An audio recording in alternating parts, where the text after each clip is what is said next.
بسم اللہ الرحمن الرحیم۔ اکثر لوگوں کو ذہن میں ایک سوال پیدا ہوتا ہے کہ جنت میں انسان کیسے زندگی گزاریں گے۔ اس ضمن میں قرآن اور حدیث ہمیں کچھ بتاتی ہیں۔ مثال کے طور پر اہل جنت کے کچھ ذاتی صفات ہوں گے، ان کی ذاتی صفتوں اور ان کے چہرے روشن ہوں گے اور آنکھیں قدرتی طور پر ایسی ہوں گی جیسے سرما لگا ہوا ہو۔ سر کے بالوں کے علاوہ سارے جسم پر کہیں بال نہیں ہوں گے، حتیٰ کہ داڑھی اور مونچھیں بھی نہیں ہوں گی۔ ہر شخص کی عمر 30 اور 33 برس کے درمیان ہوگی، قد کم و بیش 90 فٹ کے برابر ہوگا۔ اہل جنت ہر قسم کی غلاظت سے پاک اور صاف ہوں گے، حتیٰ کہ تھوک اور ناک بھی نہیں نکلے گی۔ پسینہ آئے گا لیکن اس سے مشک کی خوشبو آئے گی۔ اہل جنت ہمیشہ خوش رہیں گے، کوئی رنج، کوئی غم، کوئی پریشانی نہیں ہوگی۔ ناظرین، اہل جنت ہمیشہ صحت مند رہیں گے، کبھی بیماری نہیں آئے گی، کبھی بڑھاپا نہیں آئے گا، کوئی موت نہیں آئے گی۔ اور جنتی خواتین کی صفات کا قرآن پاک نے جو بار بار ذکر کیا ہے وہ یہ ہے کہ جنتی عورتیں باحیا اور شرمیلی ہوں گی، نگاہیں نیچے رکھنے والی ہوں گی، حسن و جمال میں مرجان جیسے موتیوں سے بھی بڑھ کر حسین و جمیل ہوں گی۔ بخاری شریف کی روایت ہے کہ رسول اللہ صلی اللہ علیہ وسلم کا ارشاد گرامی ہے، جنتی عورتیں اگر دنیا میں لمحہ بھر کے لیے جھانک لے تو اس کا چہرہ مشرق اور مغرب کے درمیان تمام چیزوں کو روشن کر دے گا، اور مشرق اور مغرب کے درمیان ساری فضا کو خوشبو سے معطر کر دے گا۔ اور جنت میں کوئی شخص غیر شادی شدہ نہیں ہوگا، یعنی کوئی شخص کنوارا وہاں نہیں ہوگا، تو ہر ایک کی وہاں خاندانی زندگی ہوگی۔ اور جنت میں ہر شخص کی کم از کم 2 بیویاں ہوں گی، زیادہ اللہ تعالیٰ بہتر جانتا ہے کہ کتنی ہوں گی۔ اور یہ دونوں بیویاں بنت آدم میں سے ہوں گی، یعنی اولاد آدم سے ہی ہوں گی۔ یہ نہیں ہوگا کہ کسی اور جنس سے انسان کی شادی ہو جائے۔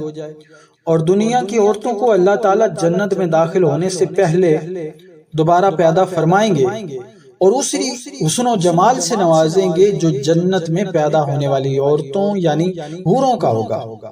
اور ان عورتوں کو نئی پیدائش کے بعد کسی جن یا انسان نے چھوا تک نہیں ہوگا۔ یہ عورتیں اپنے شوہروں کی ہمبر ہوں گی، باحیا ہوں گی، شرمیلی ہوں گی، پردہ دار ہوں گی، نرم و نازک ہوں گی اور اپنے شوہروں سے ٹوٹ کر پیار کرنے والیاں ہوں گی۔ جنتی لوگ جنت میں اپنے اپنے محلات میں اپنی عورتوں کے ہمراہ گھنے اور ٹھنڈے سایوں میں، بہتی نہروں کے کنارے، سونے چاندی اور موتیوں سے آراستہ مسندوں پر بیٹھ کر آپس میں خوش ہو کر گفتگو کیا کریں گے۔ اور جنتی کھانے کھائیں گے، پیئیں گے، اور ان کے کھانے پینے کے انتظامات کے لیے ان کی خواتین کو زحمت نہیں کرنی پڑے گی۔ جو خواتین ان کی دنیا میں کھانے پکانے اور ان کی خدمت کے لیے زحمت کیا کرتی تھی، جنت میں ایسی کوئی زحمت اٹھانے کی ضرورت نہیں ہوگی، بلکہ وہاں پر صرف سکون اور آرام ہوگا۔ اور بڑے اشاش بشاش اور چاق و چوبند غلام ان کے لیے مقرر کیے جائیں گے۔ بس آپ حکم کریں گے اور وہ چیز آپ کے سامنے حاضر ہو جائے گی۔ اور ایک ہی خاندان کے لوگ جیسے دادا دادی، نانا نانی، بیٹے بیٹیاں، والدین، پوتے پوتیاں، اگرچہ ان کے درجات میں فرق ہوگا لیکن اللہ تعالیٰ اپنی رحمت سے ان کے درجات بلند کر کے سب کو آپس میں اکٹھا کر دے گا۔ سبحان اللہ۔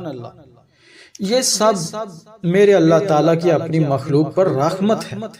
جنت میں داخل ہونے کے بعد اہل جنت کی سب سے پہلی دعوت مچھلی کے جگر یعنی کلیجی سے کرائی جائے گی، اور دوسری دعوت بیل کے گوشت سے کرائی جائے گی۔ مشروبات میں سب سے پہلے سلسبیل نامی چشمے کا پانی پلایا جائے گا۔ ہر طرح کے لذیذ پھل جن میں انگور، انار، کھجور اور کیلے کا، ان کا تو باضابطہ قرآن مجید میں ذکر ہے اور یہ دیے جائیں گے۔ اور ہر طرح کے لذیذ اور خوشبودار مشروبات جن میں شہد ہے، دودھ ہے، آب کوثر ہے اور کافور کی ملاوٹ والا پانی ہے۔ ماشاءاللہ یہ سب اللہ تعالیٰ کی جنت میں نعمتوں کی انتہا ہوگی۔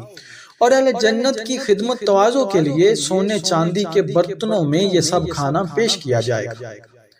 اور اسی طرح کھانے اور پینے کی جو چیزیں ہوں گی یہ کبھی خراب نہیں ہوں گی، ہمیشہ ایسے ہوں گی جیسے ابھی ابھی یہ تازہ بنی ہے۔ ناظرین، جنت میں نہ کوئی بوجھل پن، نہ کوئی بھاری پن اور نہ کوئی معدے کی پرابلم۔ اور اگر کوئی پھل کھانا چاہے تو وہاں توڑنے کی ضرورت نہیں، خود بخود سامنے آ جائے گا۔ کسی پرندے کا گوشت اگر کھانا کو دل چاہتا ہے تو آنن فانن تیار ہو کر سامنے آ جائے گا۔ اور جنت کی جو نعمتیں ہوتی ہیں یہ ہمیشہ کے لیے ہوتی ہیں، ان کے چھن جانے کا کبھی ڈر اور امکان نہیں ہوتا، اور نہ ہی ان میں کبھی کمی کی جاتی ہے اور نہ یہ کبھی ختم ہوتی ہیں، اور نہ ہی کسی موسم کا اعتبار کیا جائے گا کہ فلاں چیز فلاں موسم میں ملے گی، اور نہ ہی جنتی کو کسی قسم کی کوئی اجازت لینی پڑے گی، جو چاہے گا وہی سامنے آ جائے گا۔ اور اسی طرح ہی سورہ واقعہ میں اللہ تعالیٰ نے فرمایا، یعنی جنت کی نعمتوں کا سلسلہ نہ تو ختم ہونے والا ہے اور نہ ہی اسے روکا جائے گا، اور ہر جنتی کو وسیع و عریض زمین دی جائے گی، باغات اور محلات دیے جائیں گے، ان کی اپنی سلطنت ہوگی وہاں۔ جو اللہ تعالیٰ کے مقربین ہوں گے ان کے لیے وہاں باغات سونے کے ہوں گے، اور جو عام لوگ ہوں گے اور ہوں گے جنتی نیک لوگ، ان کو بھی دو دو باغات دیے جائیں گے، مگر ان کے باغات چاندی کے ہوں گے۔ اور جنت میں ایک ایک محل کی چوڑائی 60 میل کی ہوگی، اور جنت کی نہروں میں سے ایک چھوٹی نہر ہر ایک محل کی طرف آ رہی ہوگی۔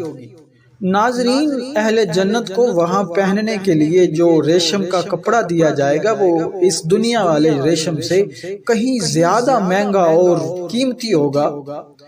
اس کپڑے کے علاوہ بھی زرق برق بڑے کمال کے جن کا قرآن مجید میں ذکر ہے وہ دیے جائیں گے۔ مختصراً میں آپ کو یہ بتاتا ہوں کہ جنت میں جو عورتوں کو سر کا دوپٹہ دیا جائے گا یہ دنیا کے سونا چاندی اور تمام اشیاء اور ساری دنیا کی دولت سے مہنگا ہوگا، قیمتی ہوگا۔ باقی آپ خود ہی اندازہ لگا لیں۔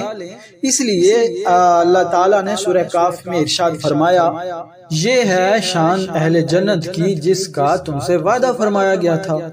یہ جنت اس شخص کے لیے ہے جو اپنے رب تعالیٰ کی طرف رجوع کرنے والا اور اس کے احکامات کی پابندی کرنے والا ہے۔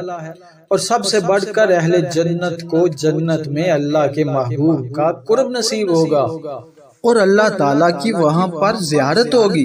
ماشاءاللہ، سبحان اللہ۔ محترم ناظرین، میں امید کرتا ہوں کہ یہ ویڈیو آپ کو ضرور پسند آئی ہوگی۔ اگر ہماری ویڈیو آپ کو پسند آئی ہے تو لائک کر دیں، اور کمنٹ سیکشن میں ضرور اپنی رائے کا اظہار فرمائیں۔ اور آخر میں آپ سے گزارش ہے کہ ہمارے چینل کو ضرور سبسکرائب کریں۔ ملتے ہیں کسی اور ویڈیو میں، تب تک کے لیے اپنا رکھیے بہت سارا خیال، اور مجھے دیجیے اجازت۔